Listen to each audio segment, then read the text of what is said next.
Good morning. We've been together with these videos for over 2.5 years. And the theme, Finding God, and now the theme of the YouTube channel, Finding God in All Things, is something that St. Ignatius of Loyola has earmarked, kind of packaged, as a foolproof way of connecting with God and having an opportunity to follow God where God leads, to find God's footprints, fingerprints in creation around us. And so the ways that I've been doing that is connecting nature to our spiritual journey, connecting scripture to our ordinary lives. And yet when we talk about finding God in all things, it might be worthy of some time to explore a little bit further what that might mean for us. When I first started drawing, I've been sketching and drawing my entire life. It was my major in college as well. I had a professor who said, take off your tennis shoe and put it on the desk in front of you.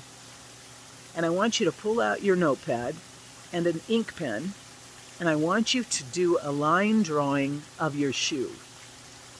Do not assume what a shoe looks like. Draw exactly what you see. It was actually harder than it sounds, because in our mind we finish what the shoe looks like. We've worn shoes our entire lives, and so we have this assumption that the shoe has laces, or it has a zipper, or it has a buckle, or it has Velcro, and it's got a heel, or a sole, or a high end, or a low side, and we finish the drawing in our mind. And that's such a great example of the way we start when we think about finding God in all things, because we tend to do that as well. When I meet a new person, we draw conclusions right away. There are assumptions. Look at what they're wearing, and based on what they're wearing, this is the kind of person they must be.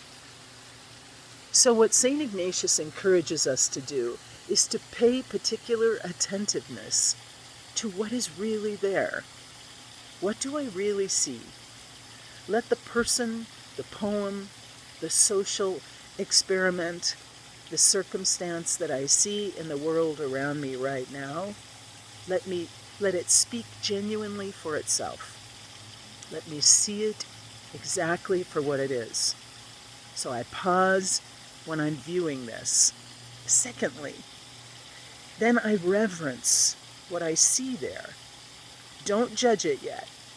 Pay attention to what I see, I hear, and I feel, and pass no judgment. Just look at it, ponder it, and reverence what I see there at the moment for what I see, for what is present, for what God might be doing in that moment. And that's actually the third step. Once I've learned to be particularly attentive and reverent of the person or the opportunity or the circumstance in front of me, that's where I begin to see between the lines, beyond what my eyes reveal to me initially.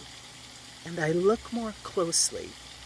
Then I find a singularly moving way that God might be working in the situation, revealing goodness and fragility, beauty and truth, pain and anguish, wisdom and ingenuity. What is God revealing to me today? The only way I can know, and the only way I can find God in what God is revealing to me, is if I pay attention to the details, I pause, I reverence what is there, and then, from an objective point of view, look and see what is God trying to tell me.